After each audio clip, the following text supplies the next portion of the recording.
ಸತ್ಯಂ ನ್ಯೂಸ್ಗೆ ಸ್ವಾಗತ. ನಾನು ಸ್ಪಂದನ. ನೋಡೋಣ ಬನ್ನಿ ಇವತ್ತಿನ ಪ್ರಮುಖ ಸುದ್ದಿಗಳನ್ನ.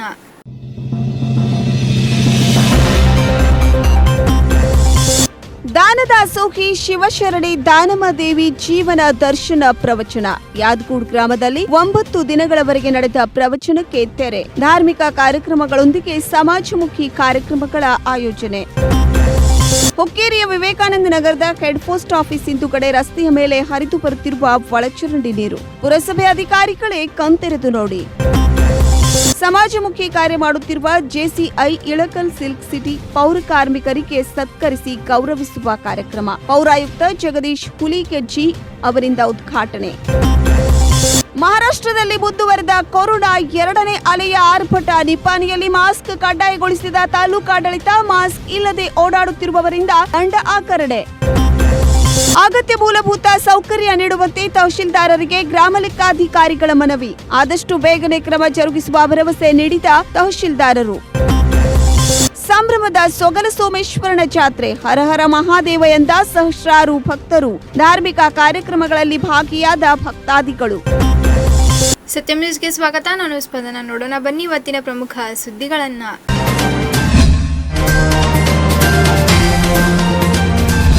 ಬೆಳಗಾವಿ ಜಿಲ್ಲೆಯ ಹುಕ್ಕೇರಿ ತಾಲೂಕಿನ ಯಾದಗೂಡ್ ಗ್ರಾಮದಲ್ಲಿ ಪ್ರಥಮ ಬಾರಿಗೆ ನಿಡಸು ಶ್ರೀಮನ್ ನಿರಂಜನ ಜಗದ್ಗುರು ಪಂಚಮ ಶಿವಲಿಂಗೇಶ್ವರ ಮಹಾಸ್ವಾಮೀಜಿಗಳು ಮಹಾಸನ್ನಿಧಿ ಇವರ ಮಾರ್ಗದರ್ಶನ, ಬಸವ ಸೇವಾ ಸಮಿತಿ ಮತ್ತು ಅಕ್ಕನ ಬಳಗ ಸಮಸ್ತ ಸದ್ಭಕ್ತರ ಸಹಯೋಗದಲ್ಲಿ ಮಹಾಶಿವರಾತ್ರಿಯ ನಿಮಿತ್ತವಾಗಿ ಶಿವಶರಣಿ ದಾನದಾಸೋಹಿ ಗುಡ್ಡಾಪುರದ ದಾನಮಾದೇವಿಯವರ ಜೀವನ ದರ್ಶನ ಪ್ರವಚನ ಕಾರ್ಯಕ್ರಮ 9 ದಿನಗಳ ಕಾಲ ನಡೆಯಿತು. ವಿಜಯಪುರ ಜಿಲ್ಲೆಯ ಗುಣದಾಳದ ಕಲ್ಯಾಣೇಶ್ವರ ಮಠದ ಪೂಜ್ಯ ಶ್ರೀ ವಿವೇಕಾನಂದ ದೇವರು 9 ದಿನಗಳ ಕಾಲ ಪ್ರವಚನ ನೀಡಿದ್ರು. ದಾನಮಾದೇವಿಯ ಜನನ, ಲಿಂಗಮ್ಮದೇವಿ ನಾಮಕರಣ, ಅವರ ವಿವಾಹ ಹೀಗೆ 10 ಹಲವಾರು ಪುರಾಣ ಕಥೆಗಳನ್ನ ನುಡಿ ಸೇವೆ ನೀಡಿದ್ರು. ಹಾಗೆಯೇ ರಾತ್ರಿ ಪ್ರವಚನ ನೀಡಿದ್ರು ಸಹಿತ ಪ್ರತಿದಿನ ಮುಂಜಾನೆ ಒಂದೊಂದು ಕಾರ್ಯಕ್ರಮಗಳನ್ನ ಹಮ್ಮಿಕೊಂಡಿದ್ದರು.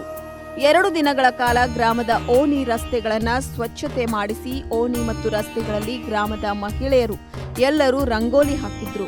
ಸ್ವಾಮೀಜಿಗಳಿಂದ ಓಣಿಗಳಲ್ಲಿ ಪಾದಯಾತ್ರೆ ಕೈಗೊಳ್ಳುತ್ತಿದ್ದರು. ಶಿವ ಶರಣರ ಸಾಧು ಸಂತರ ನಾಡಿನಂತೆ ಯಾದಗೂಡ್ ಗ್ರಾಮವನ್ನ ಬದಲಾವಣೆ ಕಾಣುವಂತೆ ಆಗಿತ್ತು.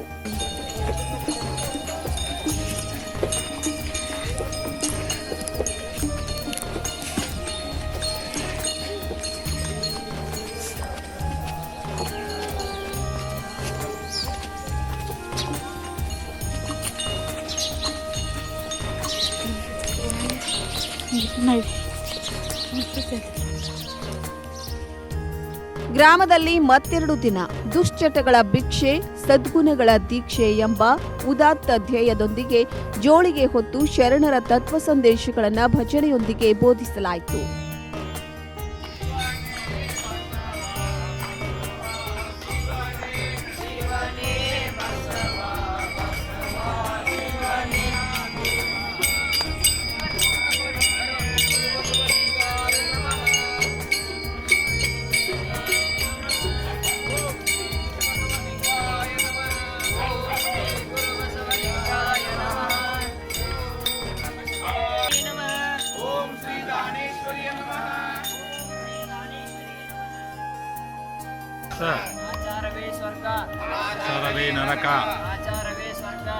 ಅಲ್ಲದೆ ಶ್ರೀ ವಿವೇಕಾನಂದ ದೇವರು ನೇತೃತ್ವದಲ್ಲಿ ರಕ್ತದಾನ ಶಿಬಿರವನ್ನು ಕೂಡ ಆಯೋಜಿಸಲಾಗಿತ್ತು. ಬಹಳಷ್ಟು ಜನ ರಕ್ತದಾನಿಗಳು ಸ್ವಯಂ ಪ್ರೇರಣೆಯಿಂದ ರಕ್ತದಾನ ಮಾಡಿದ್ರು. ಈ ಸಂದರ್ಭದಲ್ಲಿ ಶ್ರೀ ವಿವೇಕಾನಂದ ದೇವರು ಮಾತನಾಡಿದ್ರು. ಈ ಆಧ್ಯಾತ್ಮ ಅನ್ನುವಂಥದ್ದು ಆದಿ ಆತ್ಮ, ಆಧ್ಯಾತ್ಮ ಆದಿಯಾಗಿರ್ತಕ್ಕಂಥ ಆತ್ಮವನ್ನು ಕಂಡುಕೊಳ್ಳುವುದೇ ಈ ಆಧ್ಯಾತ್ಮಗಳು. ಈ ಆಧ್ಯಾತ್ಮಗಳು ಇರುತ್ತದೆ. ಯಾವಾಗ ಆ ಆಧ್ಯಾತ್ಮಗಳು ಬಂದಿರ್ತಕ್ಕಂಥ ಆ ಹುಲಿ ಕಡೆ ಆಕಳು ಕೂಡ ಸಾಧು ಪ್ರಾಣಿಗಳಾಗಿ ಒಂದೇ ಕಟ್ಟೆ ಊಟ ಮಾಡಕತ್ತವಲ್ಲ, ಈ ಒಂದೇ ಕಟ್ಟೆ ಊಟ ಮಾಡಿದ್ರು ನೀವು ಮಾಡ್ಬೋದು, ಅದೇ ಕಟ್ಟು ಮಾಡಿದ್ರೆ ಒಂದೇ ಹೋಗ್ಬೇಡ್ರಿ. ನಾನು ಹೇಳಕತ್ತದ್ದು ಆ 2 ಪ್ರಾಣಿ ಉದಾಹರಣೆ ತೆಗೆದುಕೊಂಡು ನೀವು ಹಿರಿಯರಾಗಿರ್ತಕ್ಕಂಥವ್ರು ಗ್ರಾಮದೊಳಗೆ ಏನ ಮನಸ್ತಾಪನೆ ಬರಲಿ, ಎಷ್ಟ ವೈರತ್ವಗಳಿರಲಿ, ಎಂತ ವೈರತ್ವ ಇದ್ರೂ ಕೂಡ ಊರು ಎಂತ ಧರ್ಮದ ಕಾರ್ಯ ಯಾವುದೇ ಆಗಿರ್ಬೋದು, ಯಾವುದೇ ಸಮಾಜದವರಾಗಿರ್ಬೋದು, ಏನೇ ಆಗಿರ್ಬೋದು, ಒಂದು ಧರ್ಮದ ಕಾರ್ಯ ಊರಿನ ಒಗ್ಗಟ್ಟಿಗಾಗಿ, ಊರಿನ ಒಟ್ಟಿಗಾಗಿ ನಡೆಯಕತ್ತದ ಅಂತ ನೀವು ತಿಳ್ಕೊಂಡು ಹಿರಿಯರಾಗಿರ್ತಕ್ಕಂಥವ್ರು ನೀವು ಒಂದಾಗಿ ನಿಂತ್ಕೊಂಡು ಮಾಡಾಕತ್ತೀರಿ ಅಂತಂದ್ರೆ ಮುಂದಿನ ದಿನಮಾನಗಳು ನಿಮ್ಮ ಮಕ್ಕಳು ಕೂಡ ಆ ಆಕಳು ಆ ಹುಲಿಯ ಸಮಾನದ ರೀತಿಯಾಗಿ ನಿಂತ್ಕೊಂಡು ಅವರು ಒಂದಾಗಿ ಜೀವನವನ್ನು ಮಾಡ್ತಾರೆ ಅನ್ನೋ ಕಾರಣಕ್ಕೋಸ್ಕರವಾಗಿ ಆ ಶಿಕ್ಷೆಗಳನ್ನು ತೋರಿಸಿದ್ದಾರೆ. ನಂತರ ಶ್ರೀ ನಿರಂಜನ ಪ್ರಣವ ಸ್ವರೂಪಿ ಸಂಪಾದನ ಮಹಾಸ್ವಾಮೀಜಿಗಳು ಚರಮೂರ್ತಿ ಮಠ ಚಿಕ್ಕೋಡಿ ಇವರು ಆಶೀರ್ವಚನ ನೀಡಿದ್ರು. ಬಚಪನ್ ಮೇ ಮಾँ के ಆಶೀರ್ವಾದ. ಮಕ್ಕಳು ಶಿಶುವಾಗಿರುವಾಗ, ಸಣ್ಣದಿರುವಾಗ ತಾಯಿಯ ಆಶೀರ್ವಾದ ಮಕ್ಕಳು ಬೆಳಿತಾರೆ. ಚಲೋ ಆಶೀರ್ವಾದ ಮಾಡ್ಬೇಕು, ಚಲೋ ಬೆಳೆಸ್ಬೇಕು. ಅದು ಸರ್ವಜ್ಞ ಹೇಳ್ತಾನೆ, ವಿದ್ಯೆ ಕಲಿಸದ ಗುರು, ಬುದ್ಧಿ ಹೇಳದ ತಂದೆ, ಬಿಜ್ಜಲ್ಲು ಬಂದು ನೋಡೋ ತಾಯಿ, ಶುದ್ಧ ವೈರಿಗಳು ಅಂತ ಕರೆದ ನಾವು. ಅಂದ್ರೆ ಮಕ್ಕಳಿರುವಾಗ, ಸಣ್ಣವಿರುವಾಗ ಬೆಳೆಸ್ತಕ್ಕಂಥ ಜವಾಬ್ದಾರಿ ಅವ್ವ ಅಪ್ಪಂದು ಮಾಡದೆ. ಅವ್ರೇನಾದ್ರು ಸರಿಯಾಗಿ ಅವ್ರಿಗೆ ದಾರಿ ತೋರಿಸಲಿಲ್ಲ ಅಂತಂದ್ರೆ ದೊಡ್ಡವರಾದಾಗ ಅವರು ಸರಿಯಾಗಿ ದಾರಿಗೆ ಇರಂಗಿಲ್ಲ. ಅದಕ್ಕಾಗಿ ಸಣ್ಣವರಿದ್ದಾಗ ಅವ್ರನ್ನ ನೀವು ಬೆಳೆಸ್ತಕ್ಕಂಥದ್ದು. ಇದಾದ ನಂತರ ಶ್ರೀಮನ್ ನಿರಂಜನ ಜಗದ್ಗುರು ಪಂಚಮ ಶಿವಲಿಂಗೇಶ್ವರ ಮಹಾಸ್ವಾಮೀಜಿಯವರು ಆಶೀರ್ವಾದ ನೀಡಿದ್ರು. ಜ್ಞಾನವನ್ನ ಹೊತ್ತು ಹೆಚ್ಚಿಗೆ ಉದ್ದೀಪನ ಮಾಡತಕ್ಕಂಥ ಶಕ್ತಿ ಯಾವ್ದಾದ್ರು ಇದ್ರೆ ಅದಕ್ಕೆ ಮಠ, ಗುರು, ಗುಡಿಗಳು ಅಂತ ಯಾಕೆ ಇಟ್ರು ಅಂತ ಹೇಳಿದ್ರೆ, ಇದು ಸ್ವಲ್ಪ ಮನುಷ್ಯನ ಮನಸ್ಸು ಚಂಚಲ ಇದೆ, ಎಲ್ಲೆಲ್ಲೋ ಹೋಗ್ತಿರ್ತದೆ. ಹೋಗುವ ಚಂಚಲವಾದ ಮನಸ್ಸನ್ನ ಒಂದು ಕಡೆ ಹಿಡಿದಿಡ್ಲಿಕ್ಕೆ ಇದೊಂದು ಪ್ರವಚನ ಸಾಧನ, ಪೂಜೆ ಒಂದು ಸಾಧನ. ಅದಕ್ಕೆ ಪ್ರತಿ ಮನೆಗಳಲ್ಲಿ ಮನೆದೇವರು ಅಂತ ಮಾಡಿಟ್ರು ಇಲ್ಲ. ಅದಕ್ಕೆ ಲಿಂಗಾಯತರಲ್ಲಿ ಲಿಂಗವನ್ನ ಕೈಗೆ ಕೊಟ್ಟಿರಲಿಲ್ಲ. ಯಾಕೆ ಅಂದ್ರೆ ಇದು ಚಂಚಲವಾದ ಮನುಷ್ಯ ಸ್ವಲ್ಪ ದೇವರು ಎದೆ ಮೇಲೆ ಇರೋದ್ರಿಂದ ಸ್ವಲ್ಪ ಒಂದಿಷ್ಟು ಭಯ ಇರಲಿ ಅನ್ನೋ ದೃಷ್ಟಿಯಲ್ಲಿ ಅದನ್ನೆಲ್ಲ ಮಾಡಿದ್ರು. ಅದಕ್ಕೆ ಒಂದು ಮಾತನ್ನ ಬಹಳ ಚೆನ್ನಾಗಿ ಒಬ್ಬ ಕವಿ ತುಂಬಾ ಚೆನ್ನಾಗಿ ಬರೀತಾನೆ. ನಿತ್ಯ ನಿತ್ಯ ಶಿವರಾತ್ರಿಯ ಮಾಡ್ಪಚ್ಚರಿಯ ನಿಯಮ ಅಂತ ಒಂದು ಬರೀತಾನೆ. ಎಷ್ಟು ಚಂದ ಬರೀತ ನೋಡ್ರಿ. ನಿತ್ಯ ನಿತ್ಯ ಶಿವರಾತ್ರಿಯ ಮಾಡ್ಪ ಅಚ್ಚರಿಯ ನಿಯಮ. ಕೆಲವೊಂದು ನಿಯಮಗಳು ನಾವು ಮಾಡಿಕೊಳ್ತೀವಿ. ನಾವು ಆ ನಿಯಮಗಳು ಹೆಂಗಿರ್ತಾವೆ ಅಂತ ಹೇಳಿದ್ರೆ ಜಾತ್ರೆ ಬಂದಾಗ, ದೇವರು ಬಂದಾಗ, ಆ ಟೈಮ್ ಬಂದಾಗ ಅಷ್ಟೇ ನಾವು ಮಾಡ್ತೀವಿ. ಅದೇ ರೀತಿ ಗುಬ್ಬಲಗುಡ್ಡದ ಕೆಂಪಯ್ಯ ಸ್ವಾಮಿ ಅವರು ಕೂಡ ಆಶೀರ್ವಚನ ನೀಡಿದ್ರು. ಈ ಅರ್ಗೂರು ಗ್ರಾಮದಲ್ಲಿ ಮಹಾಶಿವರಾತ್ರಿಯ ನಿಮಿತ್ತ ಗುಡ್ಡಾಪುರ ದಾನಮ್ಮ ದೇವಿಯ ಜೀವನ ದರ್ಶನ ಪ್ರವಚನ ಸಮಾರೋಪ ಸಮಾರಂಭದ ದಿವ್ಯ ಸಾನ್ನಿಧ್ಯ ವಹಿಸಿರುವ ಶ್ರೀಮನ್ ನಿರಂಜನ ಪ್ರಣವ ಸ್ವರೂಪ ಜಗದ್ಗುರು ಪಂಚಮ ಶಿವಲಿಂಗೇಶ್ವರ ಮಹಾಸ್ವಾಮಿಗಳು ಸಿದ್ಧ ಸಂಸ್ಥಾನ ಮಠ ನಿರ್ಸೂಚಿ ಪರಮ ಪೂಜ್ಯ ಸಮಿತಿಯವರಲ್ಲಿ ಶರಣಾರ್ಥಿಗಳನ್ನು ಸಮರ್ಪಣೆ ಮಾಡಿ ಈ ಕಾರ್ಯಕ್ರಮದಲ್ಲಿ ನೇತೃತ್ವವನ್ನು ವಹಿಸಿ ತಮ್ಮ ಅನುಭವದ ನುಡಿಗಳನ್ನು ಹಂಚಿಕೊಂಡಿರುವ ಪರಮ ಪೂಜ್ಯ ಶ್ರೀಮನ್ ನಿರಂಜನ ಪ್ರಣವ ಸ್ವರೂಪ ಸಂಪಾದನ ಮಹಾಸ್ವಾಮಿಗಳವರಲ್ಲಿ ಶರಣಾರ್ಥಿಗಳನ್ನು ಸಮರ್ಪಣೆ ಮಾಡಿ ತಮ್ಮೆಲ್ಲರಿಗೂ ಗುಡ್ಡಾಪುರದ ದಾನಮ್ಮ ದೇವಿಯ ಚರಿತ್ರೆಯನ್ನ ನಿಡಸೋಶಿ ಶ್ರೀಗಳ ಉಪಸ್ಥಿತಿಯಲ್ಲಿ ತನು ಮನ ಧನಗಳಿಂದ ಸಹಕರಿಸಿದ ಸರ್ವರನ್ನು ಸತ್ಕರಿಸಲಾಯಿತು. ಮುಖ್ಯ ಪ್ರವಚನಕಾರರಾದ ಶ್ರೀ ವಿವೇಕಾನಂದ ದೇವರು ಮತ್ತು ಗವಾಯಿಗಳಾದ ಶ್ರೀ ಮಹಾಂತೇಶ್ ನರ್ಸಂಗಿ ಮತ್ತು ತಬಲಾ ವಾದಕ ವೀರೇಶ್ ಕುಮಾರ್ ಪಡಿಕೇರ್ ಇವರನ್ನ ಕೂಡ ಇದೇ ವೇಳೆ ಸತ್ಕರಿಸಲಾಯಿತು. ವಿವೇಕಾನಂದ ದೇವರು, ಪರಮ ಪೂಜ್ಯ ವಿವೇಕಾನಂದ ದೇವರು, ಕಲ್ಯಾಣೇಶ್ವರ ಮಠ ಗುಣಗಾಳಿಯವರಿಗೆ ಜೋರಾದ ಚಪ್ಪಾಳೆ.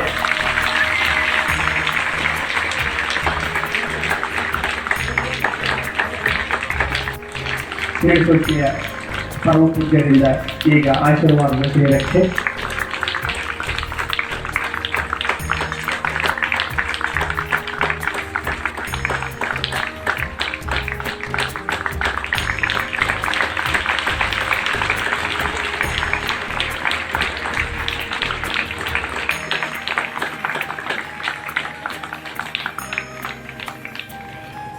ಪ್ರವಚನ ಪ್ರಾರಂಭದ ದಿನದಿಂದ ಪ್ರತಿದಿನ ಅನ್ನದಾಸೋಹಿಗಳಿಂದ ಪ್ರಸಾದ ವ್ಯವಸ್ಥೆಯನ್ನ ಮಾಡಲಾಗುತ್ತಿತ್ತು.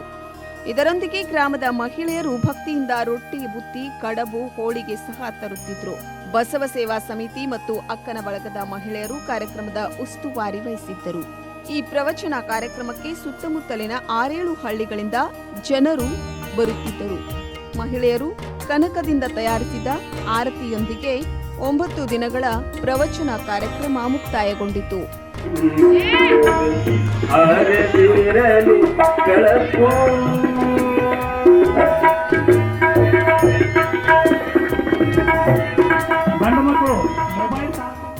ಸದಾ ಸಮಾಜಮುಖಿ ಕೆಲಸ ಮಾಡುತ್ತಿರುವ ಜೆಸಿಐ ಇಳಕಲ್ ಸಿಲ್ಕ್ ಸಿಟಿಯು ಇಳಕಲ್ ನಗರದ ಹಿರಿಯ ಪೌರ ಕಾರ್ಮಿಕರಿಗೆ ಸತ್ಕರಿಸಿ ಗೌರವಿಸುವ ಕಾರ್ಯಕ್ರಮವನ್ನು ನಗರಸಭೆ ಉದ್ಯಾನವನದಲ್ಲಿ ಹಮ್ಮಿಕೊಂಡಿದ್ದರು.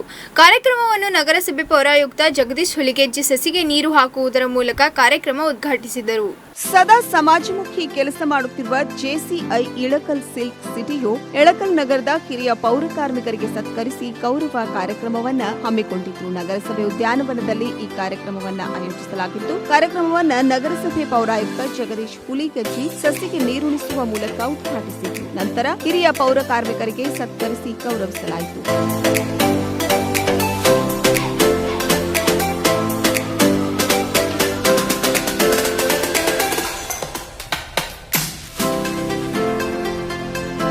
ಕಾರ್ಯಕ್ರಮದ ಕುರಿತು ಮಾತನಾಡಿದ ಪೌರಾಯುಕ್ತ ಜಗದೀಶ್ ಹುಲಿಗೆಜ್ಜಿ, ಈ ಸನ್ಮಾನಗಳಿಂದ ಕೊರೋನಾ 2ನೇ ಅಲೆ ಬರುತ್ತಿರುವ ಸಮಯದಲ್ಲಿ ಪೌರ ಕಾರ್ಮಿಕರ ಜವಾಬ್ದಾರಿ ಹೆಚ್ಚಿದಂತಾಗಿದೆ ಎಂದು. ನಮ್ಮ ಕೆಲಸ ಕಾಮಗಾರಿಗಳಿಗೆ ಈ ರೀತಿ ಪ್ರೋತ್ಸಾಹ ನೀಡಿದ್ರಪ್ಪ ಮುಂದಿನ ದಿನಮಾನದಲ್ಲಿ ಒಂದು ಒಳ್ಳೆಯ ರೀತಿಯಿಂದ ಕೆಲಸವನ್ನು ಅವರಿಗೆ ನಿರ್ವಹಿಸಲಿಕ್ಕೆ ಒಂದು ಪ್ರೋತ್ಸಾಹ ಕೊಟ್ಟಂತೆ ಅವರು ಒಂದು ರ್ಯಾಂಕಿಂಗ್ ಕೊಟ್ಟಂಗೆ ನನ್ನ ತಿಳಿದ್ಬಿಟ್ಟು ರ್ಯಾಂಕಿಂಗ್ ಕೊಡ್ತಪ್ಪ ಅಂತ ರ್ಯಾಂಕಿಂಗ್ ಉಳಿಸುವುದೂ ಅಷ್ಟೇ ಮಹತ್ವದ ನಮ್ಮದು ಇರ್ತಕ್ಕಂಥ ಒಳ್ಳೆಯ ಥರ ಮಾಡ್ತೀರಿ ಅಂತೇಳಿ ಅವರು ಒಪ್ಪಿಕೊಂಡು ತಮ್ಮ ಮೆಚ್ಚಿ ತಮಗೆ ಪ್ರೋತ್ಸಾಹ ನೀಡ್ತಾರಂತಂದರೆ ಆ ಪ್ರೋತ್ಸಾಹ ಕೊಟ್ಟದಕ್ಕೆ ನಾವು ಗೌರವಾತ್ಮಕವಾಗಿ ಆ ರೀತಿ ನಾವು ಕೆಲಸ ಮುಂದುವರಿಸ್ಕೊಂಡೇ ಹೋಗ್ಬೇಕು ಅನ್ನೋದು ನಮ್ಮಲ್ಲಿ ಉಳಿಬೇಕಾಗುತ್ತೆ.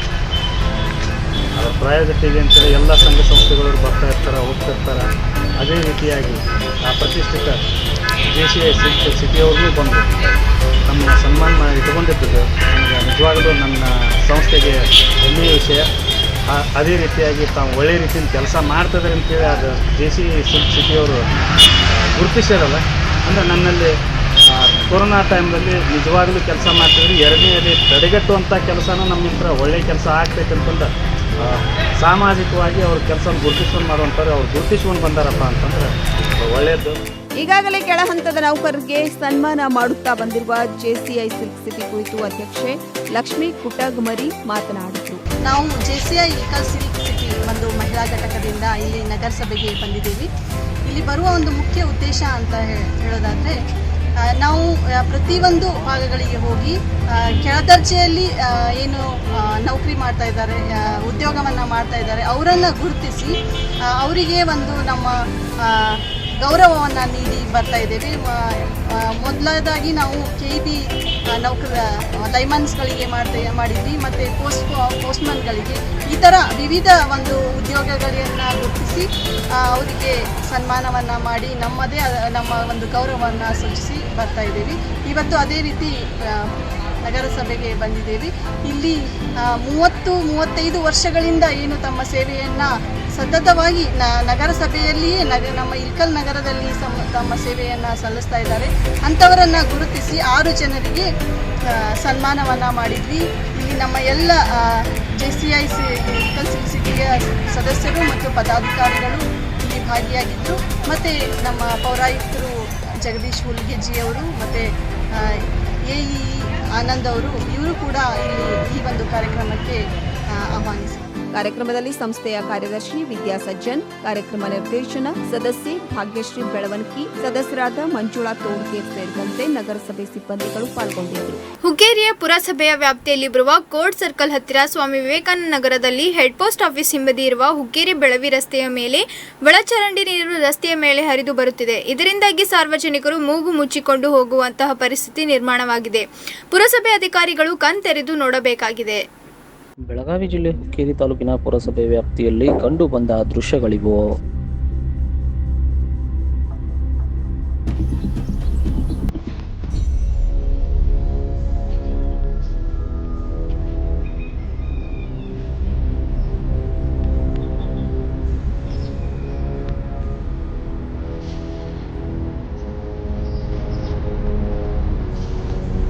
ಪುರಸಭೆ ಅಧಿಕಾರಿಗಳೇ ಕಣ್ತೆರೆದು ನೋಡಿ, ಒಳಚರಂಡಿ ನೀರು ದಾರಿ ಮೇಲೆ ಮೂಗು ಮುಚ್ಚಿಕೊಂಡು ಸಾಗುತ್ತಿರುವ ಸಾರ್ವಜನಿಕರು.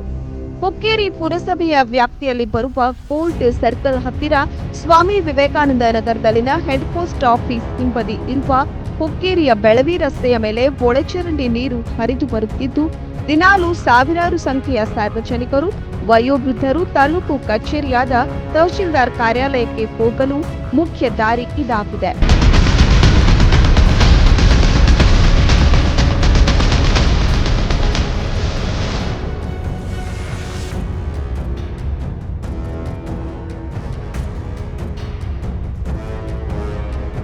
ಮತ್ತು ಸರ್ಕಾರಿ ಉರ್ದು ಹಾಗೂ ನವೋದಯ ಶಾಲೆಗಳು ಸಹಿತ ಇದೇ ಪ್ರದೇಶದಲ್ಲಿರೋದ್ರಿಂದ ದಿನಾಲು ನೂರಾರು ವಿದ್ಯಾರ್ಥಿಗಳು ಇದೇ ರಸ್ತೆಯಲ್ಲಿ ಹಾದು ಹೋಗುತ್ತಿದ್ದಾರೆ.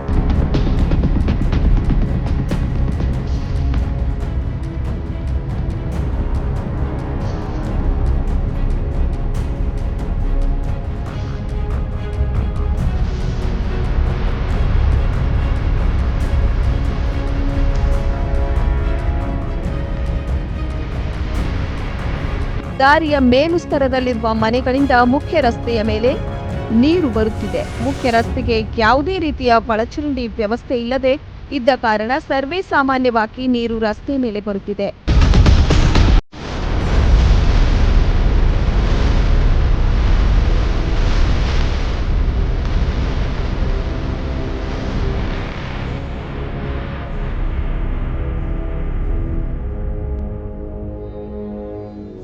ಹಾಗೂ ತಗ್ಗು ದಿನ್ನೆಗಳಲ್ಲಿ ನೀರು ಶೇಖರಣೆಯಾಗಿ ಗಬ್ಬೆದ್ದು ವಾಸನೆ ಬರುತ್ತಿದೆ ಹಾಗೂ ಸೊಳ್ಳೆಗಳು ಉತ್ಪತ್ತಿಯಾಗಿ ಡೆಂಗ್ಯೂ, ಮಲೇರಿಯಾ ಹಾಗೂ ಇನ್ನಿತರ ರೋಗಗಳು ಹರಡುವ ಲಕ್ಷಣಗಳು ಗೋಚರವಾಗುತ್ತಿವೆ. ಆದ್ದರಿಂದ ಸಂಬಂಧಪಟ್ಟ ಅಧಿಕಾರಿಗಳು ಇತ್ತ ಗಮನ ಹರಿಸಿ ಸಾರ್ವಜನಿಕರಿಗೆ ಮತ್ತು ನಗರವಾಸಿಗಳಿಗೆ ಆಗುತ್ತಿರುವ ಸಮಸ್ಯೆಗೆ ಪರಿಹಾರ ಒದಗಿಸುತ್ತಾರಾ ಎಂಬುದನ್ನು ಕಾದು ನೋಡಬೇಕಾಗಿದೆ. ಇಡೀ ವಿಶ್ವವೇ ತಲ್ಲಣಗೊಂಡ ಮಹಾಮಾರಿ ಕೊರೋನಾ. ಈಗ ಕೊರೋನಾ 2ನೇ ಅಲೆ ಮತ್ತೆ ಪ್ರಾರಂಭವಾಗಿದ್ದು, ನೆರೆಯ ಮಹಾರಾಷ್ಟ್ರದಲ್ಲಿ ಅದು ಮತ್ತೆ ತನ್ನ ರೌದ್ರ ನರ್ತನ ತೋರುತ್ತಿದೆ. ನಿಪಾನಿ ನಗರವು ಗೋವಾ, ಮಹಾರಾಷ್ಟ್ರ ಮತ್ತು ಕರ್ನಾಟಕ ರಾಜ್ಯಗಳಿಗೆ ಕೊಂಡಿಯಾಗಿರುವುದರಿಂದ ತುಂಬಾ ಮುಂಜಾಗ್ರತೆ ವಹಿಸಬೇಕಾಗಿದೆ. ಇಲ್ಲಿನ ಆಡಳಿತ ಮಂಡಳಿಯು ಎಷ್ಟೇ ಮುನ್ನೆಚ್ಚರಿಕೆ ಕ್ರಮ ನೀಡಿದರೂ ಸಹ ಸಾರ್ವಜನಿಕರಿಗೆ ಅರಿವಾಗುತ್ತಿಲ್ಲ. ಹೀಗಾಗಿ ದಂಡ ಹಾಕಲು ಅಧಿಕಾರಿಗಳು ಮುಂದಾಗಿದ್ದು, ನಿಪ್ಪಾಣಿ ನಗರದಲ್ಲಿ ಮಾಸ್ಕ್ ಹಾಕದೆ ಓಡಾಡುತ್ತಿರುವವರಿಗೆ ಮಂಗಳವಾರ ದಂಡದ ಬಿಸಿ ಮುಟ್ಟಿಸಲಾಗಿದೆ. ನಿಪ್ಪಾಣಿ ನಗರದಲ್ಲಿ ಇನ್ಮುಂದೆ ಮಾಸ್ಕ್ ಕಡ್ಡಾಯಗೊಳಿಸುವಂತೆ ಕಟ್ಟುನಿಟ್ಟಿನ ಸೂಚನೆ ನೀಡಲಾಗಿದೆ. ಇಡೀ ವಿಶ್ವವೇ ತಲ್ಲಣಗೊಂಡ ಮಹಾಮಾರಿ ಕೊರೋನಾ ಇದೀಗ ಕೊರೋನಾ 2ನೇ ಅಲೆ ಮತ್ತೆ ಪ್ರಾರಂಭವಾಗಿದೆ. ನೆರೆಯ ಮಹಾರಾಷ್ಟ್ರದಲ್ಲಿ ಅದು ಮತ್ತೆ ತನ್ನ ರೌದ್ರ ನರ್ತನವನ್ನ ತೋರುತ್ತಿದೆ. ನಿಪ್ಪಾಣಿ ನಗರವು ಗೋವಾ, ಮಹಾರಾಷ್ಟ್ರ ಮತ್ತು ಕರ್ನಾಟಕ ರಾಜ್ಯಗಳಿಗೆ ಕೊಂಡಿಯಾಗಿರುವುದರಿಂದ ತುಂಬಾ ಮುಂಜಾಗ್ರತೆ ವಹಿಸಬೇಕಾಗಿದೆ. ಅದರಲ್ಲೂ ರಾಜ್ಯದಲ್ಲಿಯೂ ಸಹ ಕೊರೋನಾ ಪ್ರಕರಣಗಳ ಸಂಖ್ಯೆ ಏರುವಿಕೆ ದಿನೇ ದಿನೇ ಹೆಚ್ಚಾಗುತ್ತಲೇ ಇದೆ. ಇಲ್ಲಿನ ಆಡಳಿತ ಮಂಡಳಿಯು ಎಷ್ಟೇ ಮುನ್ನೆಚ್ಚರಿಕೆ ಕ್ರಮ ನೀಡಿದರೂ ಸಹ ಸಾರ್ವಜನಿಕರಿಗೆ ಅರಿವಾಗುತ್ತಿಲ್ಲ. ಹೀಗಾಗಿ ದಂಡ ಹಾಕಲು ಅಧಿಕಾರಿಗಳು ಮುಂದಾಗಿದ್ದು, ನಿಪ್ಪಾಣಿ ನಗರದಲ್ಲಿ ಮಾಸ್ಕ್ ಹಾಕದೆ ಓಡಾಡುತ್ತಿರುವವರಿಗೆ ಮಂಗಳವಾರ ದಂಡದ ಬಿಸಿ ಮುಟ್ಟಿಸಲಾಯಿತು.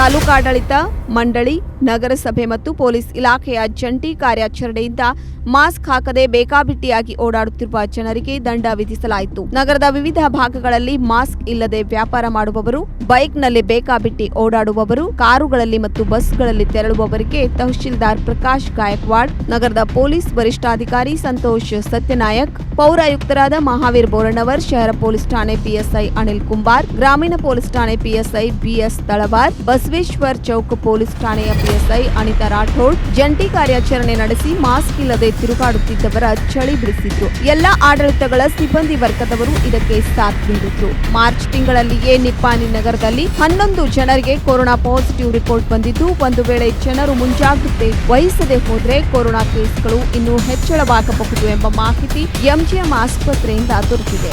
ಬೆಳಗಾವಿ ಲೋಕಸಭಾ ಕ್ಷೇತ್ರದ ಉಪಚುನಾವಣೆಗೆ ಬಿಜೆಪಿ ಅಭ್ಯರ್ಥಿ ಯಾರು ಎಂಬ ಪ್ರಶ್ನೆಗೆ ಇನ್ನೂ ಉತ್ತರ ಸಿಕ್ಕಿಲ್ಲ. ಮಂಗಳವಾರ ಚುನಾವಣೆ ಅಧಿಸೂಚನೆ ಪ್ರಕಟವಾಗಿದ್ದು, ಮಾರ್ಚ್ 30ರವರೆಗೆ ನಾಮಪತ್ರಗಳನ್ನು ಸಲ್ಲಿಸಬಹುದಾಗಿದೆ. ಸುರೇಶ್ ಅಂಗಡಿಯವರ ಅಕಾಲಿಕ ಮರಣದಿಂದಾಗಿ ಉಪಚುನಾವಣೆ ಎದುರಾಗಿದೆ. ದಿವಂಗತ ಸುರೇಶ್ ಅಂಗಡಿ ಕುಟುಂಬ ಸದಸ್ಯರಿಗೆ ಟಿಕೆಟ್ ದೊರೆಯಲಿದೆ ಎಂಬ ಸುದ್ದಿಗಳು ಹಬ್ಬಿವೆ. ಏಪ್ರಿಲ್ 17ರಂದು ಚುನಾವಣೆ ನಡೆಯಲಿದ್ದು ಮೇ 2ರಂದು ಫಲಿತಾಂಶ ಪ್ರಕಟವಾಗಲಿದೆ. ಬೆಳಗಾವಿ ಲೋಕಸಭಾ ಉಪಚುನಾವಣೆಯಲ್ಲಿ ಸ್ಪರ್ಧಿಸಲು ಬಯಸಿರುವ 5 ಅಭ್ಯರ್ಥಿಗಳ ಪಟ್ಟಿಯನ್ನ ಕರ್ನಾಟಕ ಬಿಜೆಪಿ ಘಟಕ ಕೋರ್ ಕಮಿಟಿ ಸಭೆಯಲ್ಲಿ ಅಂತಿಮಗೊಳಿಸಿದೆ. ಪಟ್ಟಿಯನ್ನ ಹೈಕಮಾಂಡ್ ನಾಯಕರಿಗೆ ಕಳಿಸಲಾಗಿದೆ. ಹೈಕಮಾಂಡ್ ನಾಯಕರು 5 ರಾಜ್ಯಗಳ ವಿಧಾನಸಭೆ ಚುನಾವಣೆಯಲ್ಲಿ ಬ್ಯುಸಿಯಾಗಿದ್ದಾರೆ. ಮಾರ್ಚ್ 25 ಅಥವಾ 26ರಂದು ಅಭ್ಯರ್ಥಿಗಳ ಪಟ್ಟಿ ಅಂತಿಮಗೊಳ್ಳುವ ಸಾಧ್ಯತೆ ಇದೆ. ಮಸ್ಕಿ ಮತ್ತು ಬಸವಕಲ್ಯಾಣ ವಿಧಾನಸಭಾ ಕ್ಷೇತ್ರಗಳ ಉಪಚುನಾವಣೆಗೂ ಅಭ್ಯರ್ಥಿ ಘೋಷಣೆ ಮಾಡಬೇಕಿದೆ. ಅರುಣ್ ಸಿಂಗ್ ಸಭೆಯಲ್ಲಿದ್ದರು. ಕಳೆದ ವಾರ ನಡೆದ ಕರ್ನಾಟಕ ಬಿಜೆಪಿ ಕೋರ್ ಕಮಿಟಿ ಸಭೆಯಲ್ಲಿ 5 ಹೆಸರುಗಳನ್ನು ಅಂತಿಮಗೊಳಿಸಿದೆ. ಕರ್ನಾಟಕದಲ್ಲಿ ಬಿಜೆಪಿ ಉಸ್ತುವಾರಿ ಅರುಣ್ ಸಿಂಗ್ ಈ ಸಭೆಯಲ್ಲಿದ್ದರು. ಪಟ್ಟಿಗಳಲ್ಲಿರುವ ಹೆಸರುಗಳನ್ನೇ ಹೈಕಮಾಂಡ್ ತೆಗೆದುಕೊಳ್ಳಲಿದೆ ಎಂಬುದನ್ನು ಕಾದು ನೋಡಬೇಕು. ಯಾರ ಹೆಸರುಗಳು? ಸಚಿವ ಜಗದೀಶ್ ಶೆಟ್ಟರ್ ಸೊಸೆ ಶ್ರದ್ಧಾ ಶೆಟ್ಟರ್, ಸಚಿವ ಉಮೇಶ್ ಕತ್ತಿ, ಸಹೋದರ ರಮೇಶ್ ಕತ್ತಿ, ವೈದ್ಯರಾಗಿರುವ ಗಿರೀಶ್ ಸೋನ್ವಾಲ್ಕರ್, ರಾಜ್ಯ ಸರ್ಕಾರ ದೆಹಲಿ ವಿಶೇಷ ಪ್ರತಿನಿಧಿ ಶಂಕರಗೌಡ ಪಾಟೀಲ್, ಡಾ ರವಿ ಪಾಟೀಲ್ ಅವರ ಹೆಸರುಗಳನ್ನು ಹೈಕಮಾಂಡ್ಗೆ ಕಳಿಸಲಾಗಿದೆ. ಅಮಿತ್ ಶಾ ಭೇಟಿಯಾದ ಗಿರೀಶ್, ಕೇಂದ್ರ ಗೃಹ ಸಚಿವ ಅಮಿತ್ ಶಾ ವೈದ್ಯರಾಗಿರುವ ಗಿರೀಶ್ ಸೋನ್ವಾಲ್ಕರ್ ಅವರ ಜೊತೆ ಮಾತುಕತೆ ನಡೆಸಿದ್ದಾರೆ. ಅಮಿತ್ ಶಾ ಆಹ್ವಾನದ ಮೇರೆಗೆ ಗಿರೀಶ್ ಅವರನ್ನ ಭೇಟಿಯಾಗಿದ್ದು ಟಿಕೆಟ್ ಸಿಗುವ ವಿಶ್ವಾಸದಲ್ಲಿ ಅವರಿದ್ದಾರೆ. ಬೆಳಗಾವಿ ಲೋಕಸಭೆ, ಮಸ್ಕಿ ಮತ್ತು ಬಸವಕಲ್ಯಾಣ ವಿಧಾನಸಭೆ ಚುನಾವಣೆಗೆ ನಾಮಪತ್ರ ಸಲ್ಲಿಕೆ ಮಾಡಲು ಮಾರ್ಚ್ 30 ಕೊನೆಯ ದಿನವಾಗಿದೆ. ಹಲವು ಟಿಕೆಟ್ ಆಕಾಂಕ್ಷಿಗಳು ದೆಹಲಿಯಲ್ಲಿ ಬೀಡು ಬಿಟ್ಟಿದ್ದಾರೆ. 3 ಕ್ಷೇತ್ರಗಳಿಗೆ ಒಟ್ಟಿಗೆ ಅಭ್ಯರ್ಥಿಗಳನ್ನು ಘೋಷಣೆ ಮಾಡುವ ನಿರೀಕ್ಷೆ ಇದೆ. ಅಖಿಲ ಭಾರತೀಯ ವಿದ್ಯಾರ್ಥಿ ಪರಿಷತ್ ತಾಳಿಕೋಟೆ ವತಿಯಿಂದ ದೇಶದ ಅಪ್ರತಿಮ ಹೋರಾಟಗಾರರಾಗಿದ್ದ ಭಗತ್ ಸಿಂಗ್, ರಾಜ್ಗುರು, ಸುಖದೇವ್ ಅವರ ಪುಣ್ಯ ಸ್ಮರಣೆ ಬಲಿದಾನ ದಿವಸ ಅಂಗವಾಗಿ ಪಂಜಿನ ಮೆರವಣಿಗೆಯನ್ನು ಶ್ರೀ ಖಾಸ್ಕತೇಶ್ವರ ಮಠದಿಂದ ಪ್ರಾರಂಭವಾಗಿ ಕತ್ರಿ ಬಾಜಾರ್ ಮಾರ್ಗವಾಗಿ ಶಿವಾಜಿ ವೃತ್ತ ತಲುಪಿ ವೀರರಿಗೆ ನಮನವನ್ನು ಸಲ್ಲಿಸಲಾಯಿತು. ಅಖಿಲ ಭಾರತೀಯ ವಿದ್ಯಾರ್ಥಿ ಪರಿಷತ್ ತಾಳಿಕೋಟೆ ವತಿಯಿಂದ ದೇಶದ ಅಪ್ರತಿಮ ಹೋರಾಟಗಾರರಾಗಿದ್ದ ಭಗತ್ ಸಿಂಗ್, ರಾಜ್ಗುರು, ಸುಖದೇವ್ ಅವರ ಪುಣ್ಯಸ್ಮರಣೆ ಬಲಿದಾನ ದಿವಸದ ಅಂಗವಾಗಿ ಪಂಚಿನ ಮೆರವಣಿಗೆಯನ್ನ ಶ್ರೀ ಖಾಸ್ಕತೇಶ್ವರ ಮಠದಿಂದ ಪ್ರಾರಂಭವಾಗಿ ಕತ್ರಿ ಬಜಾರ್ ಮಾರ್ಗವಾಗಿ ಶಿವಾಜಿ ವೃತ್ತ ತಲುಪಿ ವೀರರಿಗೆ ನಮನ ಸಲ್ಲಿಸಲಾಯಿತು.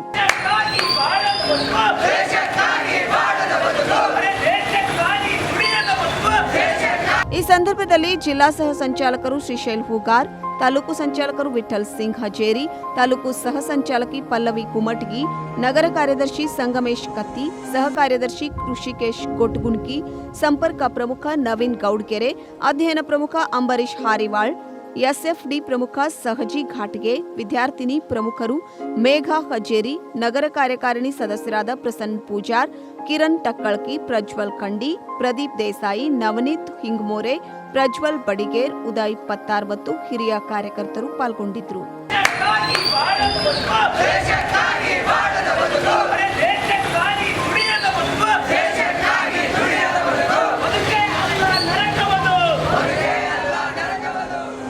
ದಕ್ಷಿಣ ಕಾಶಿ ಎಂದೇ ಹೆಸರುವಾಸಿಯಾಗಿರುವ ಉತ್ತರ ಕರ್ನಾಟಕದ ಬೆಳಗಾವಿ ಜಿಲ್ಲೆಯ ಪ್ರವಾಸಿ ತಾಣವಾದ ಶ್ರೀ ಕ್ಷೇತ್ರ ಸೊಗಲ ಸೋಮೇಶ್ವರನ ಜಾತ್ರೆ ಸಂಭ್ರಮದಿಂದ ಜರುಗಿತು. ಸೋಮವಾರ ಮುಂಜಾನೆ ಸೋಮೇಶ್ವರ ಹಾಗೂ ಶಿವಪಾರ್ವತಿ ಮೂರ್ತಿಗೆ ವಿಶೇಷ ಬುತ್ತಿ ಪೂಜೆ ಹಾಗೂ ಫಲಪುಷ್ಪದಿಂದ ಅಲಂಕರಿಸಿ ನೈವೇದ್ಯ ಅರ್ಪಿಸಲಾಯಿತು. ದಕ್ಷಿಣ ಕಾಶಿ ಎಂದೇ ಹೆಸರುವಾಸಿಯಾಗಿರುವ ಉತ್ತರ ಕರ್ನಾಟಕದ ಬೆಳಗಾವಿ ಜಿಲ್ಲೆಯ ಪ್ರವಾಸಿ ತಾಣವಾದ ಶ್ರೀ ಕ್ಷೇತ್ರ ಸೊಗಲ ಸೋಮೇಶ್ವರನ ಜಾತ್ರೆ ಸಂಭ್ರಮದಿಂದ ಜರುಗಿತು. ಸೋಮವಾರ ಮುಂಜಾನೆ ಸೋಮೇಶ್ವರ ಹಾಗೂ ಶಿವಪಾರ್ವತಿ ಮೂರ್ತಿಗೆ ವಿಶೇಷ ಬುತ್ತಿ ಪೂಜೆ ಹಾಗೂ ಫಲಪುಷ್ಪದಿಂದ ಅಲಂಕರಿಸಿ ನೈವೇದ್ಯ ಸಮರ್ಪಿಸಲಾಯಿತು.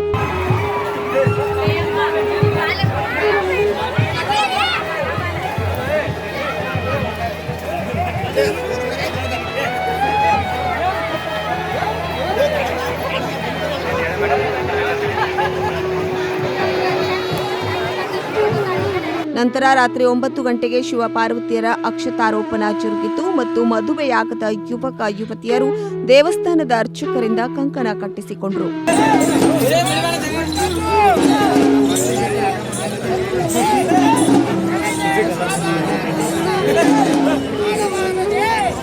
ಸೊಗಲ ಸೋಮೇಶ್ವರ ಜಾತ್ರೆಗೆ ಬರುವ ಭಕ್ತರಿಗೆ ದಾಸೋಹ ಚಕ್ರವರ್ತಿ ಬಿರುದು ಪಡೆದ ಬಂಡಿಗಣಿ ಅಜ್ಜನವರಿಂದ ನಿರಂತರ ಮಹಾಪ್ರಸಾದ ನೆರವೇರಿತು.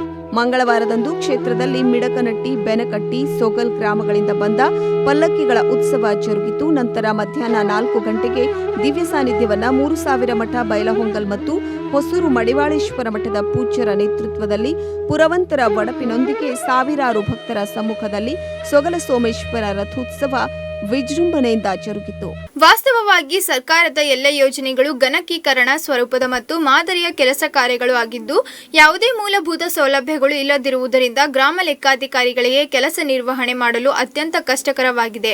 ಅಗತ್ಯ ಮೂಲಭೂತ ಸೌಕರ್ಯ ನೀಡುವಂತೆ ಗ್ರಾಮ ಲೆಕ್ಕಾಧಿಕಾರಿಗಳು ನಿಪ್ಪಾಣಿ ತಹಶೀಲ್ದಾರರಿಗೆ ಮನವಿ ಸಲ್ಲಿಸಿದರು. ಇದು ಕಲಿಯುಗ ಅನುಕಿತ ಕಂಪ್ಯೂಟರ್ ಯುಗ, ಡಿಜಿಟಲ್ ಯುಗ, ತಂತ್ರಜ್ಞಾನದ ಯುಗ ಎಂದು ಹೇಳಬೇಕು. ಏಕೆಂದರೆ ತಂತ್ರಜ್ಞಾನ ಅಷ್ಟೊಂದು ಮುಂದುವರೆದಿದೆ. ಪ್ರತಿಯೊಬ್ಬ ಮನುಷ್ಯನು ಸಹ ಪ್ರತಿಯೊಂದು ಕ್ಷೇತ್ರದಲ್ಲಿ ಈಗ ಇದನ್ನೇ ಅವಲಂಬಿಸಿದ್ದಾರೆ. ಅದು ಅಷ್ಟು ವೇಗವಾಗಿಯೂ ಕೂಡ ಇದೆ. ಎಲ್ಲೋ ಇರುವ ಮನುಷ್ಯನ ಜೊತೆ ಇನ್ನೆಲ್ಲಿಂದಲೋ ಅವರ ಜೊತೆ ಸಂಭಾಷಿಸುವುದು, ನಮ್ಮ ಬಗ್ಗೆ ಪ್ರತಿ ಮಾಹಿತಿಯನ್ನ ಕಂಪ್ಯೂಟರ್ನಲ್ಲಿ ತಿಳಿದುಕೊಳ್ಳಬಹುದು. ಬ್ಯಾಂಕ್ ಬ್ಯಾಲೆನ್ಸ್, ಇಮೇಲ್, ವಿಡಿಯೋ ಸಂಭಾಷಣೆ, ವ್ಯಕ್ತಿಯ ಸಂಪೂರ್ಣ ಮಾಹಿತಿ, ಹೀಗೆ ಇನ್ನು ಅನೇಕ. ಇನ್ನು ಸರ್ಕಾರಿ ಕಚೇರಿಗಳಲ್ಲಿ ಕೆಲಸ ಮಾಡುವವರು ಪ್ರತಿಯೊಂದು ಮಾಹಿತಿಯನ್ನ ಆನ್ಲೈನ್ ಮೂಲಕವೇ, ಅದು ಆದಷ್ಟು ಬೇಗನೆ ತಮ್ಮ ಮೇಲಧಿಕಾರಿಗಳಿಗೂ ಮುಖ್ಯ ಕಚೇರಿಗಳಿಗೋ ಅಥವಾ ಇನ್ನೆಲ್ಲಿಗೋ ಕಳುಹಿಸಬೇಕಾಗಿರುತ್ತದೆ. ಆದ್ರೆ ಇದಕ್ಕೆಲ್ಲ ಅಷ್ಟೇ ವೇಗವಾಗಿ ಕೆಲಸ ಮಾಡುವ ಮತ್ತು ಸದ್ಯದ ತಂತ್ರಜ್ಞಾನದ ಬಳಕೆಯನ್ನ ಮಾಡಿ ರೂಪಿಸಿರುವ ಉಪಕರಣಗಳ ಅವಶ್ಯಕತೆ ಇರುತ್ತದೆ. ಇನ್ನು ಅವುಗಳ ಕೊರತೆ ಇದ್ದರೆ ಕೆಲಸ ವೇಗವಾಗಿ ಆಗುವುದು ಅಸಾಧ್ಯದ ಮಾತು. ಈಗ ಇಂತಹ ಪರಿಸ್ಥಿತಿ ಎದುರಾಗಿರುವುದು ಗ್ರಾಮ ಲೆಕ್ಕಾಧಿಕಾರಿಗಳಿಗೆ. ವಾಸ್ತವವಾಗಿ ಸರ್ಕಾರದ ಎಲ್ಲಾ ಯೋಜನೆಗಳು ಗಣಕೀಕರಣ ಸ್ವರೂಪದ ಮತ್ತು ಮಾದರಿಯ ಕೆಲಸ ಕಾರ್ಯಗಳಾಗಿದ್ದು, ಯಾವುದೇ ಮೂಲಭೂತ ಸೌಲಭ್ಯಗಳು ಇಲ್ಲದೆ ಇರೋದ್ರಿಂದ ಗ್ರಾಮ ಲೆಕ್ಕಾಧಿಕಾರಿಗಳಿಗೆ ಕೆಲಸ ನಿರ್ವಹಣೆ ಮಾಡಲು ಅತ್ಯಂತ ಕಷ್ಟಕರವಾಗಿದೆ. ಸರ್ಕಾರದ ಎಲ್ಲಾ ಯೋಜನೆಗಳನ್ನ ಮತ್ತು ಸೌಲಭ್ಯಗಳನ್ನ ಸಕಾಲದಲ್ಲಿ ನಿರ್ವಹಣೆ ಮಾಡಲು ಮತ್ತು ಸಾರ್ವಜನಿಕರಿಗೆ ಉತ್ತಮವಾಗಿ ಹೆಚ್ಚಿನ ಸೇವೆ ನೀಡಲು ಗ್ರಾಮ ಲೆಕ್ಕಾಧಿಕಾರಿಗಳು ಕೆಲವು ಮೂಲಭೂತ ಅವಶ್ಯಕತೆಗಳಾದ laptop, mobile, tab, sim, power bank, ಮುದ್ರಣ ಯಂತ್ರ, ಸ್ಕ್ಯಾನಿಂಗ್ ಇರುವ ಯಂತ್ರ, ಪ್ರತಿ ತಿಂಗಳು ಆನ್ಲೈನ್ ಡಾಟಾ ನೀಡಬೇಕೆಂದು ನಿಪ್ಪಾಣಿ ತಾಲೂಕಿನ ತಹಶೀಲ್ದಾರರಾದ ಪ್ರಕಾಶ್ ಗಾಯಕ್ವಾಡ್ ಅವರಿಗೆ ಮನವಿಯನ್ನ ಸಲ್ಲಿಸಿದ್ರು. ಇದಕ್ಕೆ ಸ್ಪಂದಿಸಿದ ತಹಶೀಲ್ದಾರ್ ಪ್ರಕಾಶ್ ಗಾಯಕ್ವಾಡ್ ಅವರು ಮೇಲಧಿಕಾರಿಗಳಿಗೆ ಇದರ ಬಗ್ಗೆ ಆದಷ್ಟು ಬೇಗನೆ ಗಮನಕ್ಕೆ ತಂದು ಮುಂದಿನ ಕ್ರಮ ಕೈಗೊಳ್ಳಲಾಗುವುದೆಂದು ತಿಳಿಸಿದ್ರು. ಈ ಸಂದರ್ಭದಲ್ಲಿ ಗ್ರಾಮ ಲೆಕ್ಕಾಧಿಕಾರಿಗಳಾದ ಸೋಹಲ್ ಜಮಾದಾರ್, ವಿಠಲ್ ಕಬಡಿ, ಸತ್ತಿ, ಸಮೀರ್ ಕಾಂಬಳೆ, ಕೆಎಲ್ ಪೂಜಾರಿ, ಶ್ರುತಿ ಸಾವ್ಗಾವೆ, ಮುಬಿನ್ ಸನದಿ, ಪೋವಾರ್, ಆರ್ಜೆ ವಂಜೋಳೆ, ಸಂತೋಷ್ ಗಸ್ತಿ ಮುಂತಾದವರು ಉಪಸ್ಥಿತರಿದ್ದರು. ಇವಿಷ್ಟು ಇವತ್ತಿನ ಪ್ರಮುಖ ಸುದ್ದಿಗಳು. ನಿರಂತರ ಸುದ್ದಿಗಳಿಗಾಗಿ ನೋಡ್ತಾ ಇರಿ ಸತ್ಯಂ ಟಿವಿ ಕನ್ನಡ. ನಮ್ಮ ನಡೆ ಸತ್ಯದ ಕಡೆ.